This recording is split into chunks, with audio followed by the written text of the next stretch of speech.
Hello, welcome to the Ask Wrexham podcast. I'm Mark Griffiths from Wrexham AFC, and I'll be trying to answer your questions that you've sent in using the hashtag ASKWXM, which we use during matches, so you can chat to us, but we never get round to them all because they are so brilliant, and we have to keep one eye on the game, eh? And also because lots of things come up that we just think deserve a bit more than just one quick answer in the broadcast. So here we are. Let's answer a few of your brilliant questions. Now then, let's get cracking. Firstly, Lloyd Dabbler. And I'm so glad you asked this because I really want to explain the situation. Lloyd says, do you also announce the women's games? I learned this week that Rob and Ryan own the women's Wrexham team as well. I'm on a mission to get them to produce Welcome To for the women now.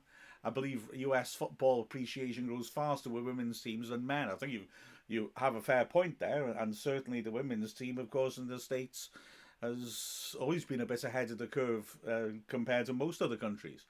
We don't have commentaries of those matches. I have to explain why. There is a good reason. Right, firstly, I don't because I'm a volunteer and I would absolutely love to do the women's games. I genuinely would. It would be a pleasure. I just don't have enough time, my full-time job and producing all the men's team stuff. I genuinely haven't got time. And the other element of this I have to emphasise is I really don't like it when people do a sort of half-hearted job of something. I feel if I'm going to do something, I have to throw myself into it. Now, because I don't get to see the women's team, we have debated and talked about this as a media team that we do Dragonheart, and Dragonheart, I feel ideally should have lots of content about the women's team. The problem is I feel that if I don't watch the women's team, I don't feel qualified to talk about it, and I just can't find the time, and I'm not willing to phone in a sort of generic, oh, they won 3-0, oh, isn't Rosie Hughes good sort of thing, because anyone can see that by just looking at a match report on the website.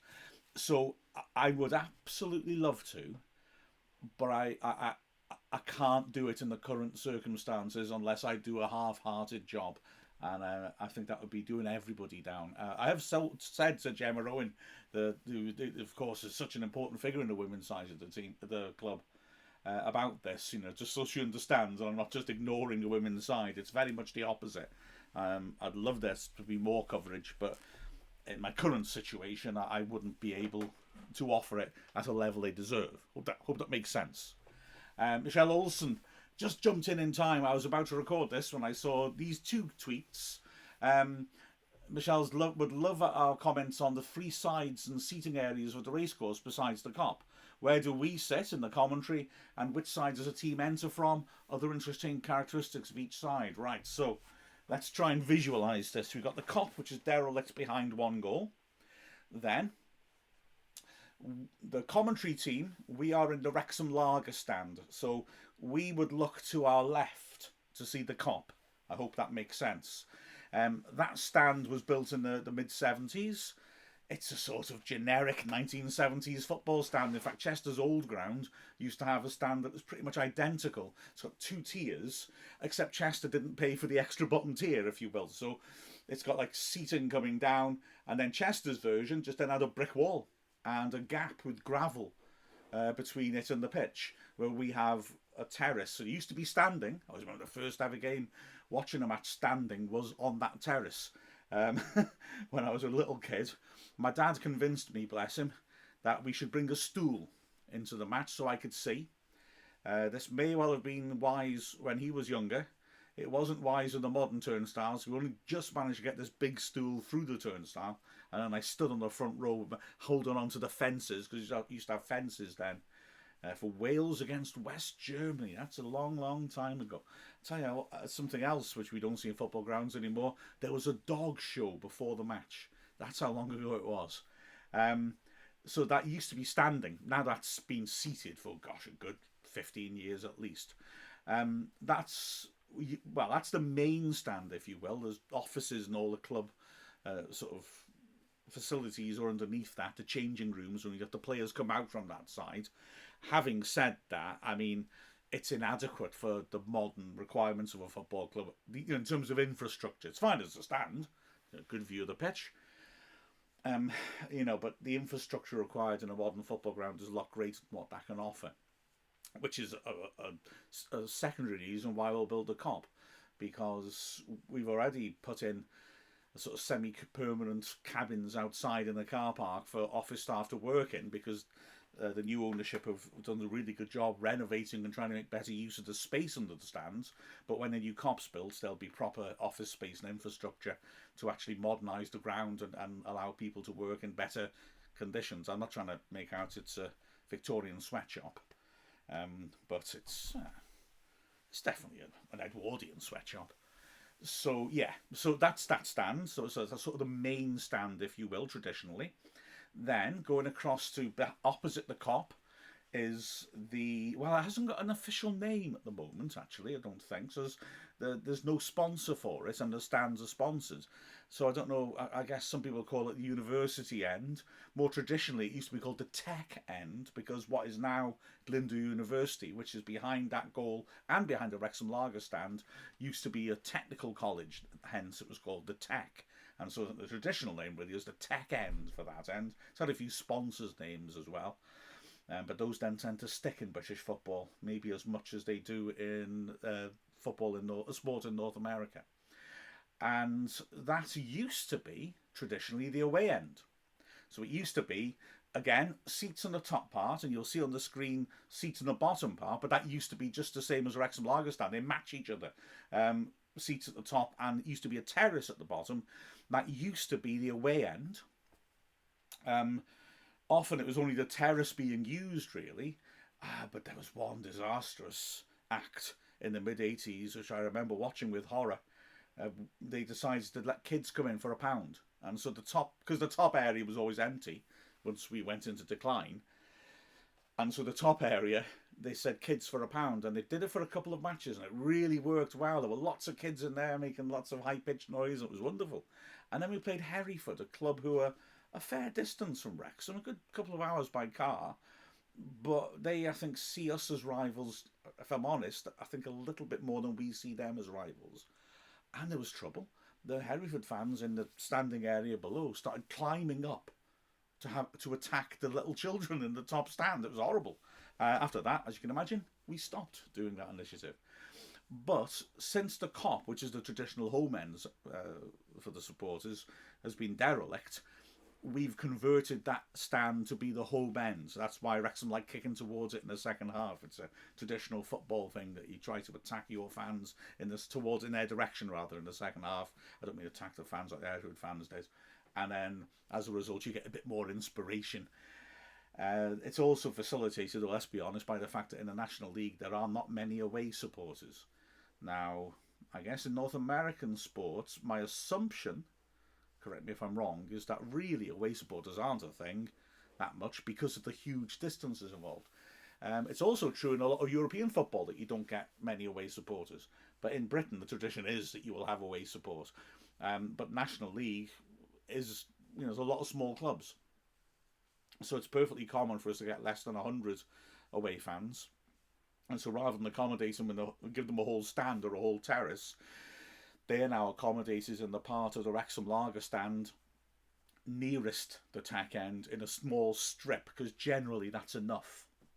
That's why you see those segregation areas. We have a question about segregation later on. If I'd realised I was going to head in this direction, I'd have mentioned it. I think I mentioned it in the commentary last week that I was actually in that tech end stand for its opening match, which was in the late 80s, might be late 70s, might be early 80s. And my dad and I decided we'd go in it because it's a new stand. We had the last 2 tickets right up in the top right corner, which we assumed meant it was sold out. It certainly appeared to be. We were playing West Ham United. That was when we were in the second division, the second tier. And it was a remarkable game, which Wrexham won 4-3. So yeah, that's that stand. Then opposite is the Macron stand, traditionally the Mould Road stand over on that side. That used to be a big wooden structure. It was actually 2 stands. It was quite odd. There was a stand nearest the tack end that was slightly diagonal, and then another that went, a longer one that went parallel to the stand, the pitch, and the effect of that was that it had quite a big terrace in front, which was deceptively big. You could get quite a lot of people in there without it really looking huge. That was knocked down and replaced in 1997 by the stand you see there today, which is by far the most modern and most impressive stand. It's got nice concourses underneath, whereas the others don't. The tech end notoriously is really squashed underneath. One of the first things the new owners did in terms of infrastructure was expand there as much as you can. And of course, the big feature of that is at the Cop end of the Macron stand is the Turf Hotel, of course, so famous from the TV show, which was the changing rooms. That part of it's been demolished now, but the players used to change in the attic of the Turf and then come down the steps through the pub onto the pitch. That used to have a view of the pitch, and when I was a kid, I used to until they built that stand in 1997. There's the balcony on the back of the Turf, and people at the permission of the landlord would stand there and watch the game for free. But the Mold Road stand, when it was built, the Macron stand, now curves around the Turf and blocks that view off. So I'm afraid there's nothing to see in that Mold Road stand. So I hope that answers that, Michelle. I'm happy to go into more and more detail on that sort of thing. It kind of fascinates me. Michelle also had a follow-up, which was about a string about the fantastic Luke Young. Right now then, I agree. He is fantastic. It's Tom Williams who's put this out, and he's done some good statistical stuff on the National League. He's worth a follow. He said that he put up a thread on Young and covered why he could be the most important Wrexham player. I've not had a chance to read the thread yet. Like I said, I only just saw Michelle's tweets, but I will say Young is the captain, and deservedly so. He is a genuine example to the others. I'm a massive fan of Young. Before I say anything else, I will say as well that his demeanour off the pitch is admirable. He's a good bloke. He's genuinely nice fella. I'm led to believe that straight after the Coventry match, he took part in the celebrations for a little bit and then ran out in his kit into the car park just to make sure his daughter and his little kids were actually safely in the car and were okay to get home. That's the sort of guy he is. He's a very genuine man. When I've spoken to him, lovely bloke. He's an excellent player, and he's had an interesting time at Wrexham.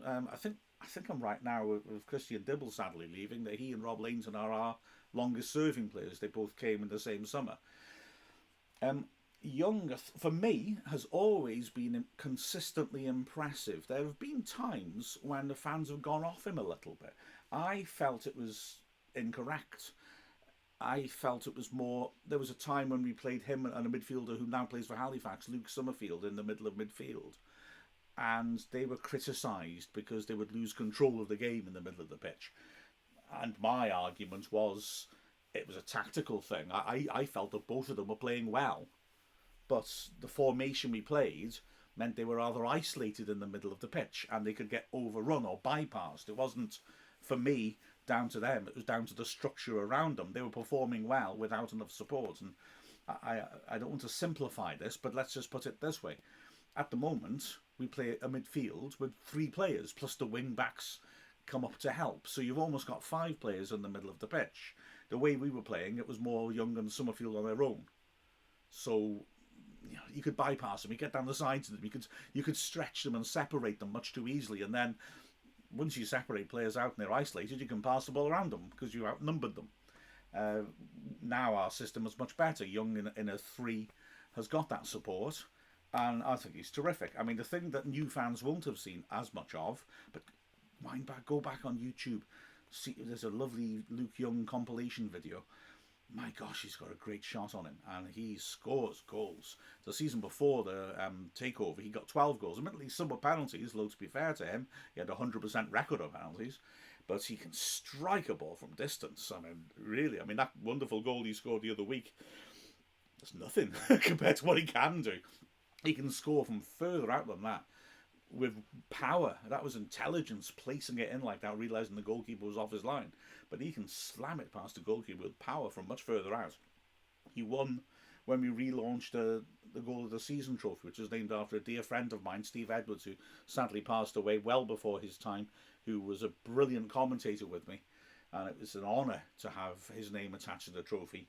The first time we gave out that specific trophy, Young won it with a glorious goal. So look on our YouTube channel for Luke Young Dagenham, and you will see a magnificent example of how to hit a football. And he's always scored a few like that, except last season, weirdly got no goals because he is someone who will chip in. But that's a icing on the cake. His work rate is phenomenal. His fitness is remarkable. He never seems to tire visibly. Um, he's really got high standards. When he was made captain by Phil Parkinson at the start of last season, some people were critical of this, and I just couldn't understand why. He's not a demonstrative, scream and shout, bang your chest sort of bloke. That doesn't mean he's not committed, though. I think in Britain we do this a lot. We mistake loudness for desire. Anyone can be loud. Nobody who watches Young could doubt his desire to do well and for the team to win. And in his quiet way, he is driven. And on the pitch, I think he's a lot louder than people appreciate. And I think he is somebody who demands high standards from other players. I remember the first game as captain, he had a coming together with Kyle Storer, the guy who was sent off for Solihull against us on Boxing Day this season. And Storer used to play for Wrexham. He is a real hard-nosed leader, if you will. And Young was not for backing down. They were toe-to-toe, and the referee had to separate them. And I thought that told us a lot about Young's attitude. He run through a brick wall, to use the cliche. And he's also a good passer of the ball. He's a really good all-round midfielder for me. And the fact that Parkinson's been bringing in such quality in midfield, but Young retains the captaincy in his place, I think tells you a lot. I also feel there's something he does. Watch out for it.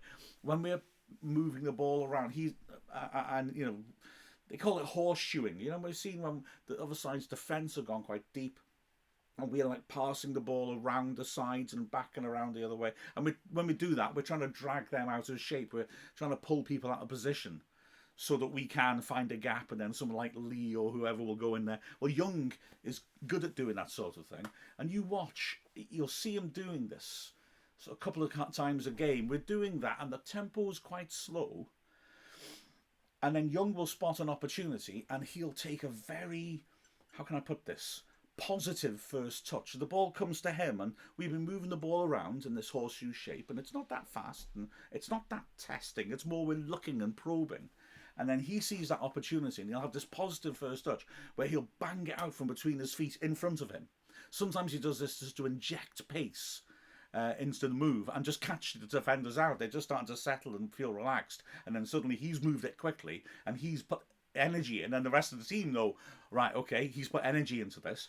And then he'll often do something decisive then. He won't do that and then slow it down again. He'll do that and then try and play a killer pass. Or, as we saw at Coventry, something he's very good at, which people maybe don't notice that much, he's very good at putting early crosses in from the wings. If you look at the ball being played into the penalty area from the wings, the traditional idea is that if you can get to the goal line, along the line where the posts are, you've got a much better angle to put a cross in that can be attacked. And that is true. And that's why a player like, say, Ford likes to try and go around the outside and get past the player, get to that goal line, and then put the ball into the danger area. It's easier to get onto that and head towards goal then. It's much more difficult when you're further out, say 30 yards out, to put a really good ball in. It's easier for the defenders to adjust, get their body shape right, see it coming and head it clear. It's much easier for the defenders when the ball's coming from that sort of angle. That's one of the reasons why David Beckham was so highly rated as a player, was his ability to really strike accurate crosses from those sort of positions. Young can do that. Young will often first time or after that aggressive first touch whip a ball in, and like I said, that first goal by Sam Dolby is a beautiful example of that at Coventry, where you play it to Young and you just know Young's going to deliver, and he just takes a touch to push it in front of him. I think he took a touch, didn't he? And then bang, this was a beautiful pass in behind the centre backs. Andy Morell, I remember talking to me while he was commentating with me once. He was brilliant, saying, people often think you need to whip the ball in with pace. You don't need to do that. You need to try to avoid the defenders and put the ball in an area where your attacker can just attack it, because that's their job. Someone like Dolby, his job is, if you put the right ball in between the centre-backs or Dolby's closest, he can attack it and head it in the corner and score. And that's exactly what Young does very well, just popping in these first-time balls. You watch him, he's got his head up, he's got that angle of looking in, and he'll pop those balls in with his right foot. Bang. in between players. That's why they put him on the right side of the midfield three. Pop him in there. I love Luke Young. He's a tremendous player and a superb servant, and Wrexham are very, very lucky to have him. A grumpy sports fan, is it safe in the stadium, I love this, to be shouting and celebrating while commentating at away venues, especially last-minute goals to win the match? What a fine question that is. Well, generally, I'd say there needs to be a bit of decorum in press boxes. And although I might go, woohoo, we've scored, personally, that will then be it. So then I've got the job of describing it. I don't think anybody really minds people getting a little bit excited. In fact, you'll see non-club commentators doing the same thing just to make it dramatic, a good listen, if you will. Celebrating is more dubious. I wouldn't expect people to be on their feet or celebrating it as such. It's more that you're reporting it, and if you get excited while reporting it, I think that's fair enough. Having said that, is it safe? Depends on the configuration of the ground, quite frankly. Although I would say in general, and despite the reputation of British football fans, to be honest, pretty much the only people who are going to be difficult are the ones who go looking for trouble, and they tend to be in specific ends of the ground, i.e. behind the goals, the sort of hardcore areas, not on the halfway line in front of the press box. The vast majority of fans in away games who talk to me are lovely and friendly, and also I do feel, although look, I'm biased, I want Wrexham to win, but I don't feel I'm biased in terms of describing what's happening. If Wrexham playing badly, I'll say it. If the other side are playing well, I'll say it. I'll praise their players or criticise our players. You haven't heard me doing that too much if you're a new fan, because there's been very little to criticise lately. And I'm delighted to say, and this is something that means a lot to me, that I've often had opposing fans come up to me at half time, if we weren't broadcasting at half time or after the match, and say, oh, this thing sticks in my head, you're very fair. And I really appreciate that, because I want to give an honest vision of what's going on the pitch. So generally, people are nice. You occasionally get the odd situation. I've had two this season, but again, rather cowardly. It's certainly safe. I mean, what happened at Coventry and at Oldham was that as the final whistle went and a home fan, just one, middle-aged bloke, both times I think looked older than I am, and that's saying something. As they walked off, they tried to have mouth at me and the other commentators.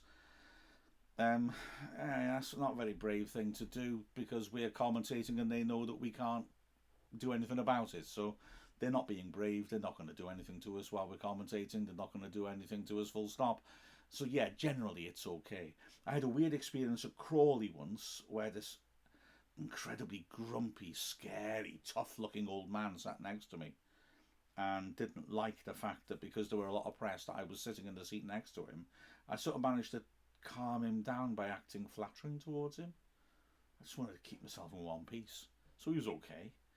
And the one time I've genuinely felt a bit threatened, and I'm not saying it can't happen. I remember a Welsh international player doing commentaries at Swansea, who was well known for being a Cardiff player. Those two teams don't get along. And he was walking up and someone punched him in the face as he was walking up to the press box. This is a good 20 years ago now, but, we never know. These things happen. But the one time I've genuinely felt this could spill over was at Birmingham, 1997, very famous cup run for Wrexham, and we were playing Birmingham away, a big club Birmingham, and we won. It was a brilliant performance. But near the end, one of the Birmingham players got sent off, and it was a definite red card. In fact, the referee was a well-known referee. Martin Bodenham was known for not punishing people, but he gave a straight red card to this guy, Paul Devlin. He just jammed his studs into Wrexham player Martin Chalk's knee. No question, it was a red card. I called it as that, and all the Birmingham fans in front of me turned round and they were shouting all sorts of abuse. They were frightening. They've always traditionally had an element of fans Birmingham that are a bit scary. But I was fine, because like I said, the configuration of the grounds, the press box had this weird little sloping roof thing in front of it. I don't know what it was, something underneath the stand. So they were a good 20 feet away from me and couldn't get at me. So it was a little unnerving, Because I think if I'd been like a lot of away press boxes right next to them, I think I might have been in trouble. But I wasn't. So I wasn't. Now then, Jim from Monticello said, with all the postponements throughout the league, we'll each get a chance by the season's end to get their 46 games in. Notts County currently has a nice lead over Chesterfield because of having more games played. Not worried about Wrexham. They'll be number one. Well said, Jim. Yeah, they will. They'll have to. They've got to. That end point of the season is the end point of the season, and it would take something remarkable for any team to be allowed to play after that. So, if needs be, they will have to play a game every midweek. If needs be, they might have to play more than one game in midweek. That would be absolutely shattering for a team. I must say, this is not the worst winter by a long stretch. There's a question last week, or is it on this one later on? If so, I might prematurely answer it. Yeah, how many games are you going to get off in a winter? Impossible to answer, because Britain has got such a variable climate that you don't know what's coming till it comes. So you can have some winters where you get multiple games called off and you have a terrific backlog, and other winters where you essentially don't get anything called off.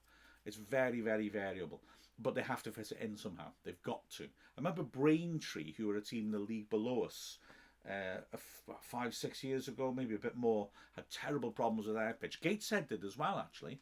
Now, Braintree, well, they both ended up like having to squeeze games in at the end. The idea with the postponements is the league asks you to try to rearrange the game within 30 days. So if you get an early season postponement, you try and get it replayed soon, so it doesn't lead to a backlog at the end if you're kicking the problem down the road. And if you think about it, that's what's happening at Wrexham now. We've got after this week, we've got a chunk of 5 midweek games in a row, something like that. But after that, we're clear.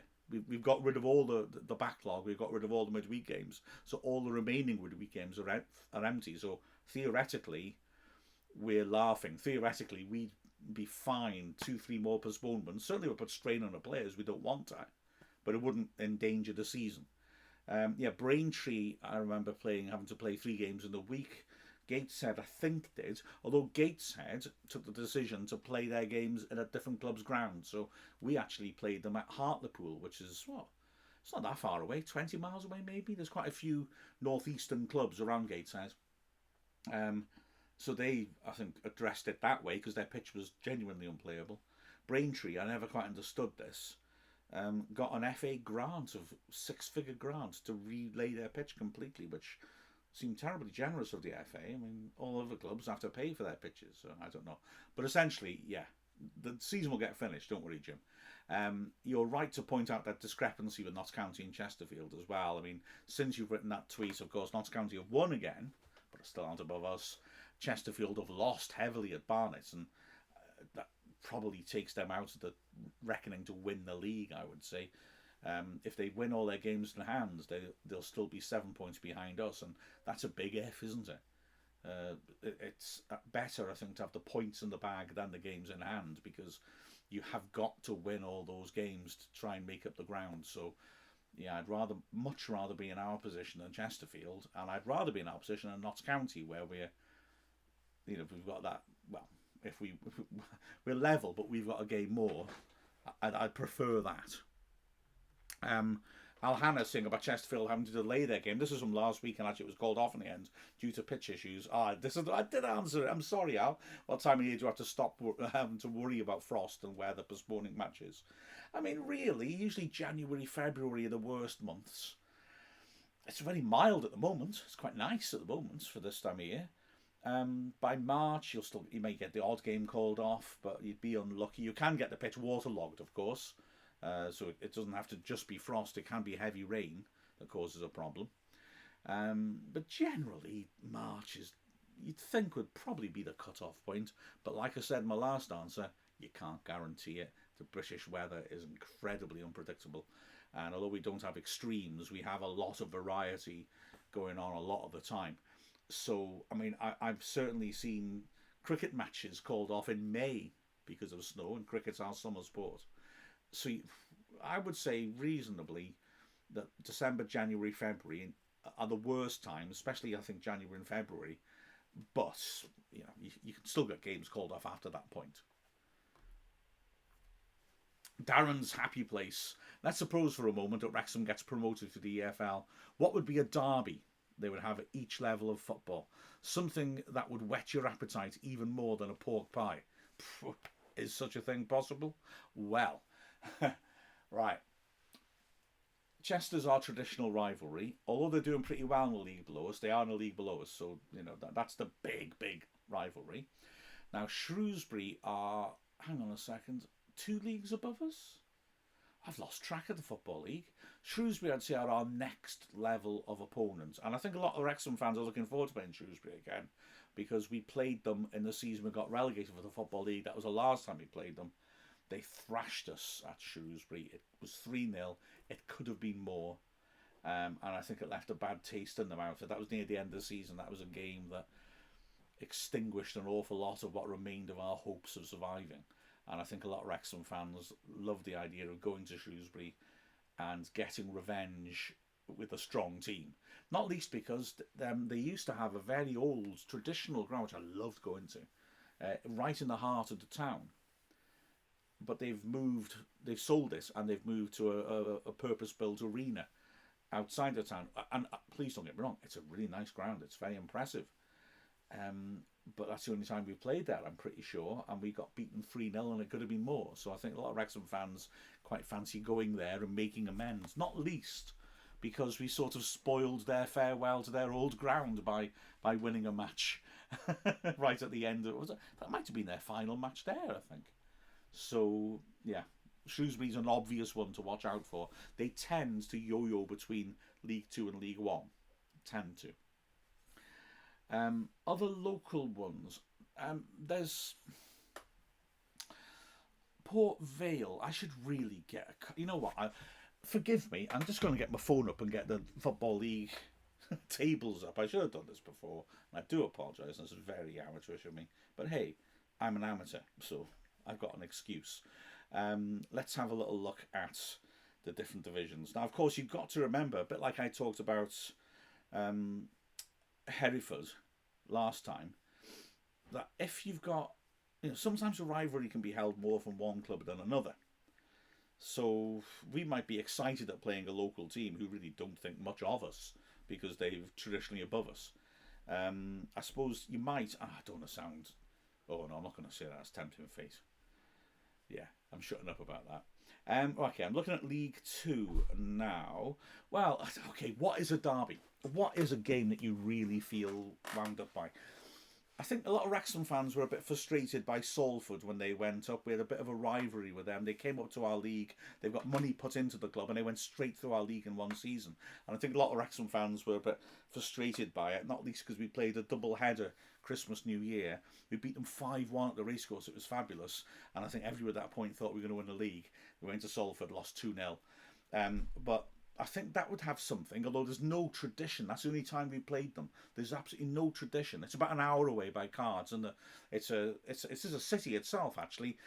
Like we were talking about Gateshead and Newcastle with Manchester.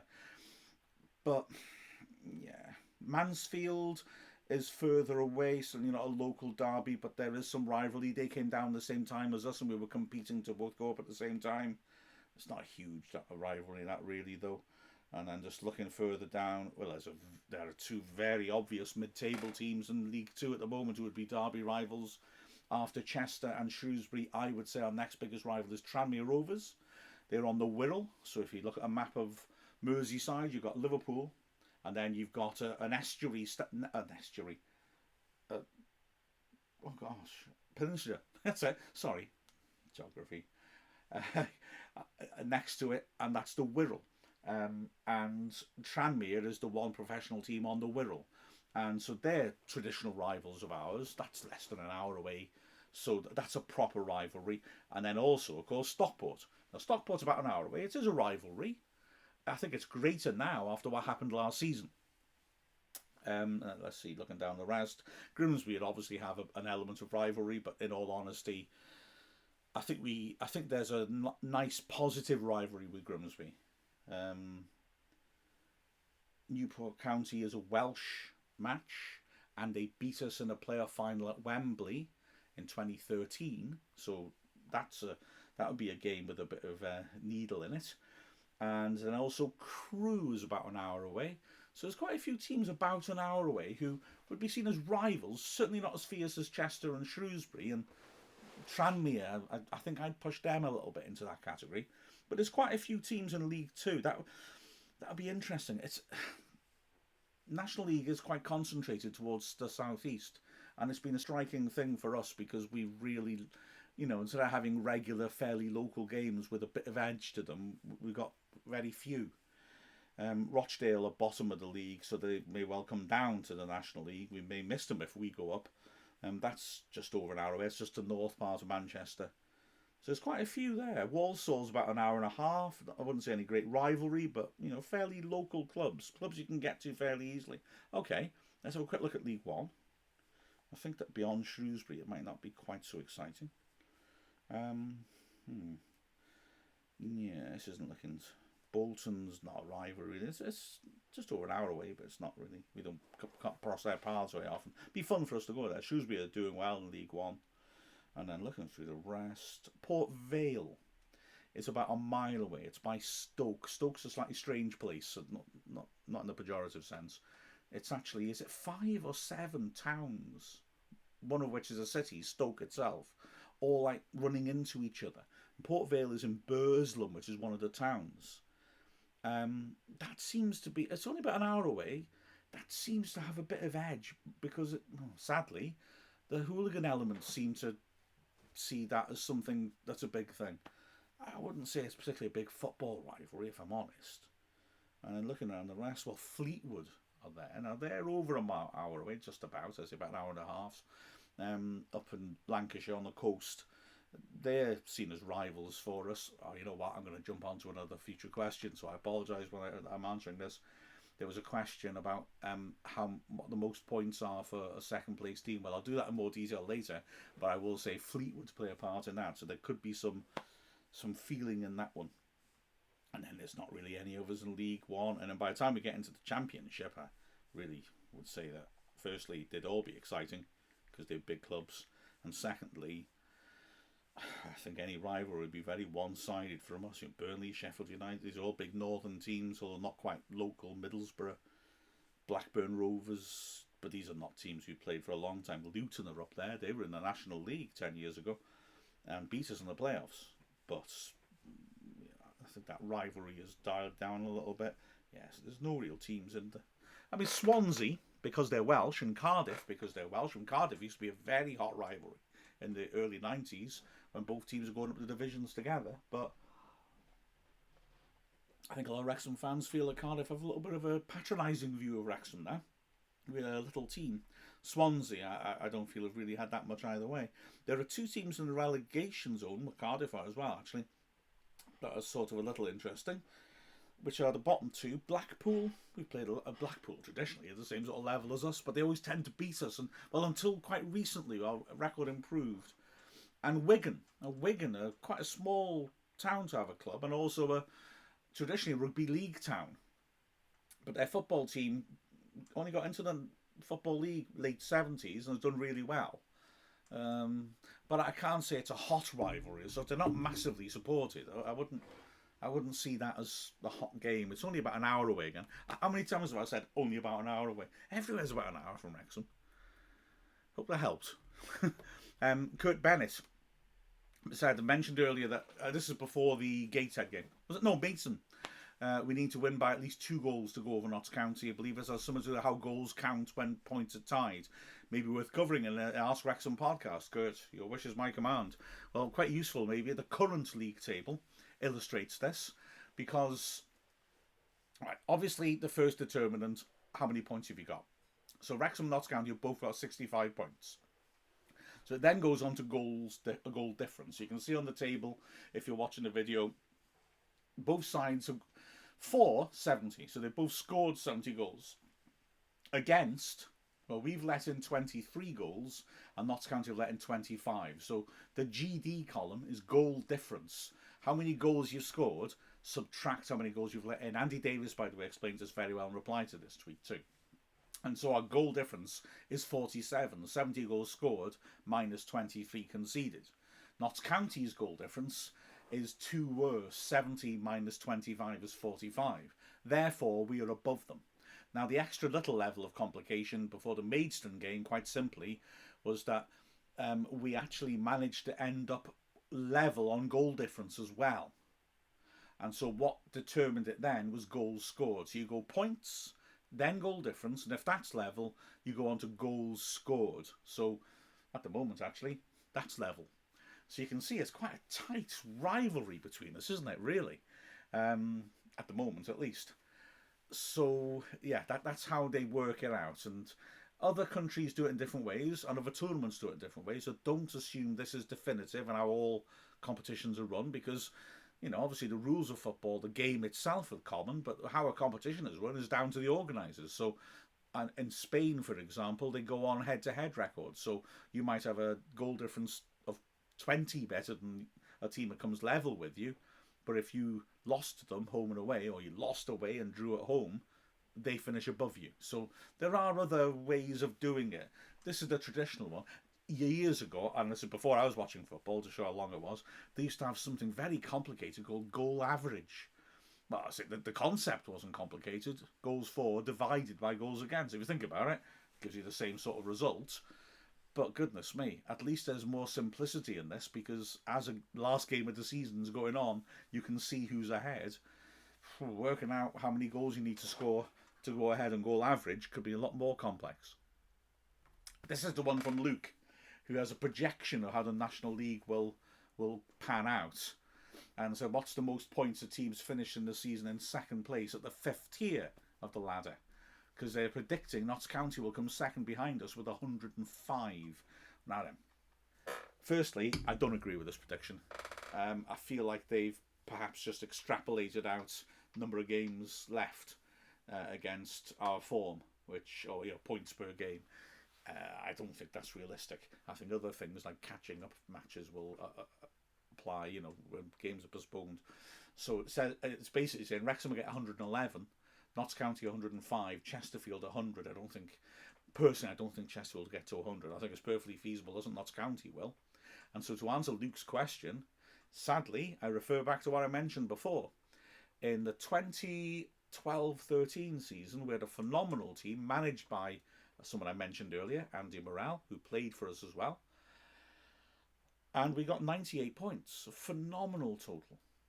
But sadly, Fleetwood had spent a lot of money. They had an owner who'd pumped money in. They're not a traditional big club at all. They hadn't been at our level before. And one of the players they spent money on was Jamie Vardy, who now, of course, is a Leicester player in the Premier League and plays for England. Had played for England. He's retired internationally. And basically, they were very smart. They picked him up when he was younger. It's a bit like us signing Paul Mullen, although there were circumstances around him that don't apply to Mullen. A few big clubs had looked at him. He clearly had the ability to play a lot higher, but they, I think, weren't quite sure of his attitude, so they didn't take the chance. So Fleetwood, credit to them, did well to bring him in. Had a lot of good players around him as well, and they got more points. They got over 100 points. So we used to hold the record. I think it still do hold the record for the most points in any of the top 5 leagues, which didn't see a team get promoted. 98 points. It does hurt, I'll be honest with you. Beg your pardon, can't read. Daniel Lindahl says, and this is so true, the bottleneck of good teams in a National League battling for promotion must leave many a league or two below their potential. 100% right. If the teams from Premier Down were ranked on one ladder, where would this Wrexham team be right now? League 2? League 1? Now, obviously, this is supposition. Firstly, you're 100% right. There do seem to be a genuine chance they're finally going to address this, and next season there will be 3 up, 3 down between the Football League and the National League, which I assume would be 2 teams automatic and then 1 team up through a playoff. I have heard talk that the Football League, because it is basically them granting an extra space, it's up to them, and that they may put a little complication in by saying that the team that finishes 3rd bottom of their League 2 will be in the playoffs with 3 National League teams. So they may stipulate that, although I've got to say, I think that if you think about the basis of Daniel's question, I strongly suspect teams at the top end of the National League are going to beat teams at the bottom of the League 2, if I'm honest with you. As for how we would be ranked, now, my gut feeling is League 1. if I'm honest. I'm confident that should we go up this year, we will hit League Two running and be challenging to go up immediately. I know not all teams have gone up and done that. Stockport are mid-table, for example. Grimsby a bit lower, aren't they, I think? But a lot of these players have spent a lot of their time playing at League One level. I think that's the level we're at, and we're well organised. So I reckon we've got a League One quality squad at the moment. Plus, remember, we would spend money on more high quality players. There will be players we've tried to get who will say that they like the idea, but is dropping down to National League a step too far. Being in the Football League has much more kudos, and we will be able to attract high quality players more easily. And we'll get a lot more revenue coming in as well through TV deals, through much bigger away support, which will help us when I'm going to assume that when we open the Cop, that the stand behind the other goal we mentioned before, the tech end, will become an away stand again, I suspect. And we will be making a lot more money and we'll be more attractive, so we'll upgrade the squad as well. So yeah, Daniel, I think currently League One, and I expect us to thrive once we go up. Jeff Callis, or if you're South American, you say as an American to be fair, so I'm going to stick with Callis then. As an American, the segregation of home and away fans is interesting. How does it all work? Do away fans have a different entrance? Can they explore the stadium at all? What about neutral sites like Wembley? Excellent questions. Jeff, essentially, right. Traditionally, it used to be that the level Wrexham were at obviously had more small clubs, because there was very rare that Football League was a drop down, and traditionally these clubs tended to not have segregation. This was the level where segregation didn't happen, because there weren't big amounts of supporters, there probably weren't big amounts of travelling supporters, and there was more of a sort of bonhomie of non-league football fans together. But as bigger clubs have gone down, that's become less possible. Some clubs, and they still do this, reacted to this by announcing, is it a segregated game or not? So when a club like Wrexham came, or Grimsby, or Mansfield, or Stockport, Luton, you have a segregated home match, and then if it was another small club, you'd have a non-segregated.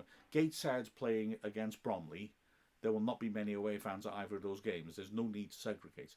The traditional thing, and this used to be the case in the Football League in the past, the traditional thing was that, said about before about fans being behind the goal their team's attacking in the second half. Well, that used to be a 90-minute thing, because the fans at half-time would just swap ends. They just walk around. But obviously that's without segregation. Nowadays, non-segregated games are level of fairly rare, I would say. So how does it work? Well, they certainly do have different entrances. Having said that, generally, there'll be what's called a safety advisory group for each club, and that'll be made up of representatives from the club, representatives of the police, representatives of other interested parties, local parties, and they will sort of lay down the rules, if you will, and circumstances for each game. Some clubs categorise games in terms of how big they are. I feel that's often more a stunt to raise prices than a security thing. But for example, tomorrow's game against Sheffield United, there's going to be a lot of Sheffield United fans. So yes, you have separate entrances. Generally at Wrexham, though, that there's no segregation around the ground. You wander around, you do what you want to do. And 99% of football fans are friendly. And the ones that you want to avoid, you can usually see coming. And they usually tend to gather, in particular places that you know to avoid. So generally, around the ground, there's no segregation. You do have separate entrances, and inside the ground is segregated, but that's that. Having said that, we believe that the police will make a decision tomorrow based on circumstance whether to put a barrier up outside the ground, possibly, just to make sure that, when it comes to entrance into the ground, maybe that there's no danger of anything happening. I think simply because of the volume of Sheffield United fans. I don't think there's any sense that Sheffield United fans are troublemakers at all. I think it's purely just the volume. So that tends to be how it happens. That was all across Europe. That's the norm. A sort of bizarre thing once. I went years ago with my dad to watch Inter in Milan play Fiorentina, and in Italy there is serious violence sometimes. It was a very peculiar thing where basically there was like a caged area in the car park, and the away fans were brought in a bus and put in there and left there for quite a while.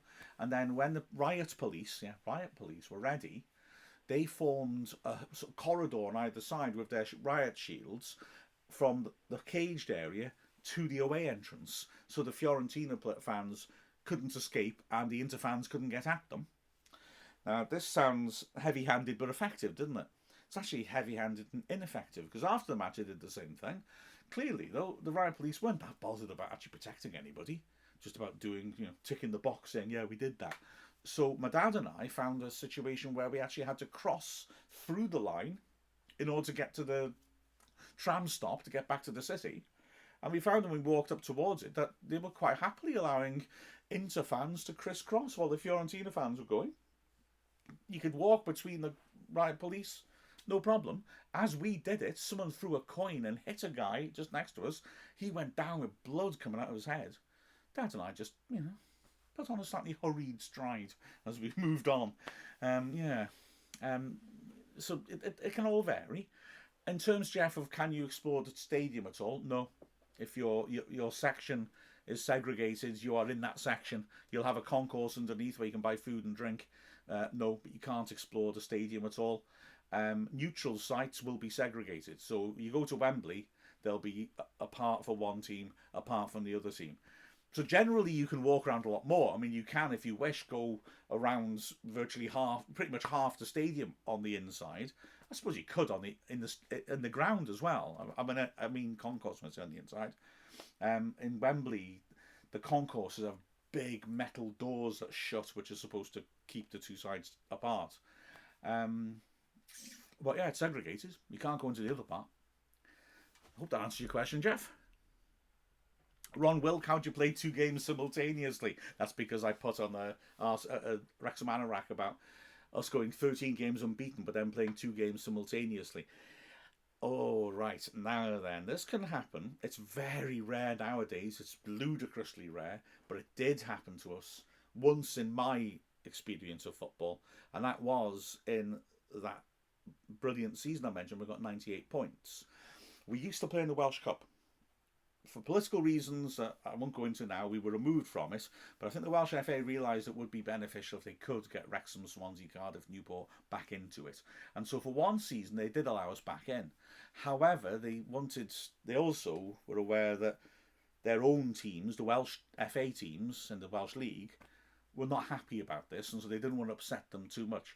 And one of the things they did, which was really silly. I mean, it was just one of those classic committee compromises where you should just grab the nettle and make a decision and say, we've decided that that's that, but they didn't, was that the League of Wales teams were allowed to essentially stipulate when the game took place.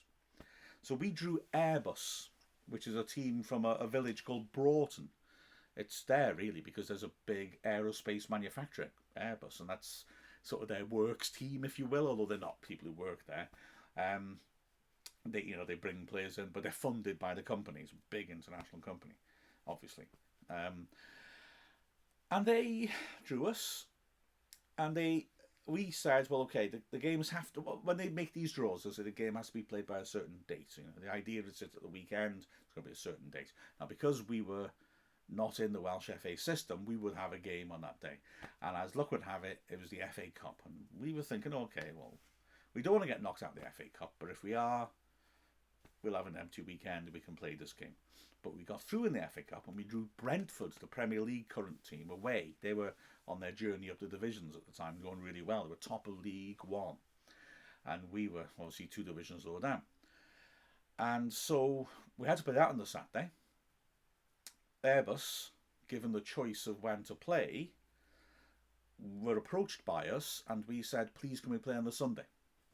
Our thinking was we don't want to play in midweek and risk injury to our best players, but if we can play on a Sunday, then we're not going to play the players who played at Brentford on the Saturday, but we can use the 7 substitutes plus, you may take a couple of extra players down who aren't on the bench just in case somebody gets hurt, on the way down or whatever, emergency players. So we could use them and then bulk the team out with youth team players.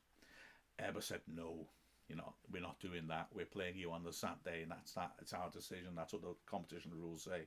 So we had 2 simultaneous games kicking off Saturday, 3 o'clock. It's obvious what the priority was. We took the proper team down to Brentford and won. It was a fabulous game. And we picked a completely youth team based side against Airbus, drew and lost after extra time. Ironically, the only game ever for Wrexham for Danny Ward, the Wales goalkeeper and the Leicester City goalkeeper, and he was extremely highly rated, a young lad at the time. He actually made a mistake that cost us the winning goal, but we don't hold that against him because, let's be honest, it was a bit of a fiasco. So yes, you can have that happen. In the olden days, this sort of stuff happened as well, and with maybe a little more regularity. And there was a case, oh my gosh, my mind's gone blank, against a team we played recently. Who was it? Where we had to play one team. We were playing Rill at home in the FA Cup, and then someone else in the league. Who was it? I think it might be this you're referring to. And we went the opposite way. We prioritised the league and drew 1-1 and picked a reserve team in the cup and lost to Rill. So it can happen, but in modern times, it really doesn't. Except for that once. Ryan Gare, what's the record for a distance from a Tozer throw have they ever measured? Not that I'm aware of. It may well for Wrexham be at Gateshead when he was allowed the run up across the running track of as far as he wanted to, and he put his first one on. He put a hell of a long run up, and he put it on the far post. That was a good one. And also, can I explain how the home away kits work? We're away today wearing home kit. It's more primary, secondary kit. 100% correct, Ryan. That's right. You have a first kit, lazily called home and away kit by everybody, and the manufacturers call them home and away kit. But you have a first kit and a second kit, really. If possible, you should wear your first kit. Some things are taken into consideration. Sometimes it's commercial considerations. You look at Wrexham's white third kit. I think we just decided that would be more marketable if we said that's our FA Trophy shirt last year. So we were wearing that at home, weren't we? So marketing can come into consideration. Sometimes it's quite surprising the sort of potential clashes they do allow occasionally. And there's a growing movement in football in Britain, but I don't think it's grown enough, to be fair, to consider colourblind fans who have trouble differentiating with the tone, if you will, rather than the colour. So don't have too dark tone shirts. But that seems to be in its infancy, because having had this issue explained to me, even I can see quite clearly some matches where a colourblind person would struggle to tell the difference between the two shirts, and yet it's allowed. So that's in its infancy, I think, but hopefully there'll be movement on that. Janie Lightning says, how long can the ball be held out for a throw-in? I was surprised McFadden got a yellow card in the Coventry City match for taking so long. Yeah. Essentially, it's the referee's decision. If he feels you're wasting time, he can give you a yellow card. There's no hard and fast rule. So it's just if he feels you're taking the mick, or you might see teams sometimes trying a little stunt where one player goes across to hold it and then puts it down and leaves it for the next guy. You sometimes get away with that. Sometimes the first person has really sold the second one down the river and they're going to get a yellow card. But it is totally up to the referee in terms of time wasting, over throw-ins, over free kicks, any sort of restart, goal kicks. If they feel unhappy with the length of time being taken, they can penalise you, but it's their judgment. They may warn you first, they may not. It's totally their judgment. It's completely up to them. Berserker said, hey y'all from Dallas, Texas. Oops-a-daisy. Are we expecting any moves to be made as we near the end of the transfer window? And also, Janie Lightning had a similar question. Will we be able to sign players at any time during the year?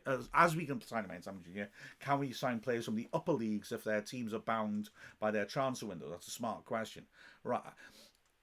I think the answer to the first question is that because we're not tied to the transfer window, there's no rush. At the moment, we've got players coming back from injury, and I don't think there's a huge rush to do anything like that. But I wouldn't be surprised if we do maybe bring a player or two in the course of the season just to freshen things up a touch. Or if we do get injuries in a certain position. I mean, we are stretched at left back, but Fadgen really is the only experienced player who can play there because Jacob Mendy's injured. Bryce Hosanna can play there. He's injured. Jordan Davis can play there. He's injured. So that might be something we're having a little close look at. But if McFadden's okay, there's no need to rush us there because those players are all coming back from injury. They're all expected to be fit fairly soon. And we've got 4 players who can play there. Do we need a 5th? So I don't think there's any urgent rush to address that. Does that make sense? At right back, we did have that issue with only Ford fit, but Hall Johnson has gone back to fitness now. Hosanna can play there as well. He's not fit. So those wing back areas look a little thin. Up front, we've talked for a while about the needs maybe to have a 4th striker, but it's got to be said Dalby has stepped to the plate really well, and Jake Bickerstaff has developed really well. So I think we will bring in another striker at some point, but I think Bickerstaff's earned the right to be considered. Dalby certainly has earned the right to be considered. And I do think that makes Parkinson probably think, yeah, I'll look at this, but there's no rush. For a team like us with no transfer window to consider, we don't have to hurry. You may find that there's certain players who wanted to move in January and didn't want to drop down to the National League, but then they didn't get their move. That means they're definitely not going higher in the National League. But then we turn up and say, well, are you still interested? And if they want to move, we're in pole position. As for Janie Lightning's question, those players can just play. They can design for us. So it doesn't matter that they've got teams who've got transfer windows. They can still come to us. Now then, this was a good one. Sean 407 was thinking of making a trip to the match when we was at London in February. Is that feasible to go there and back in a day? Yes, definitely. London is 4-ish hours by car. On the train, there are fast trains from London direct to Chester, which can take between 2-3 hours. Make sure you get the right one because there are some meandering trains that will stop everywhere. So make sure you get the fast direct one. I think it is just over 2 hours, and then Chester to Wrexham. Well, actually, ironically, the trains between don't always fit in, so you could end up hanging around Chester for a little bit, but. Whisper it in front of Wrexham fans. It's a beautiful city. Spend a little bit of time there. So you can most definitely do that. I mean, because I have to do things like edit the highlights, I really enjoy travelling by train. And I like often going to an away game by train and coming back even when it's beyond London, down on the south coast, so I can edit on the way back up. So it's definitely possible. There were some other points then. Jarvis saying we're away at Aldershot on February 18th. It's less than an hour away from London, that is, by train. Yes, Sean needs tips on do's and don'ts for the National League game. Never been. Let me think. Well, Jarvis says about getting tickets in advance. Definitely that's the case. It is absolutely true, Jarvis, that you should just turn up and get a ticket. That ain't gonna happen. Certainly not at the racecourse if you're heading up here. You've got to get your tickets in advance, and you've got to keep an eye on the website. You've got to be a member as well, and just keep your eye on the website. See when they announce a game's going to be sold, and be quick to get in there when that window opens, because they do sell out. Away games, likewise, the away allocation could be sold out. I'm going to say something now the club would not necessarily endorse, but if a sensible person in an away game would be able to get a ticket elsewhere in the ground. I mean, it's much more fun being in amongst Wrexham fans singing away. I wouldn't advertise the fact that you are supporting Wrexham, because you could be thrown out of the ground for that. If it depends how friendly the club is. Generally, clubs are friendly, and if you're not causing problems, they've got no problem with you. We're all decent human beings. You won't have an accent that would identify as a Wrexham fan as well. So you could do that, but you don't celebrate our goals then. Other tips for going to a National League game? Gosh.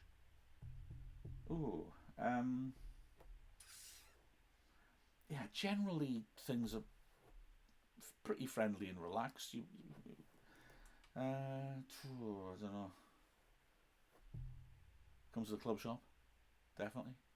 I can't think. Come to say hello to me if it's at the racecourse, please. Pop up and say hi. I'll have to think. If I come with something more, I'll definitely chip in.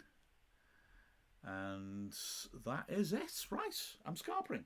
Lovely to speak to you all again. I'm off to just get a final bits of prep ready for the Sheffield United game. However you consume that match, I hope you enjoy it. And remember, it's a shot to nothing. This is a wonderful situation we're in now. The league's a priority.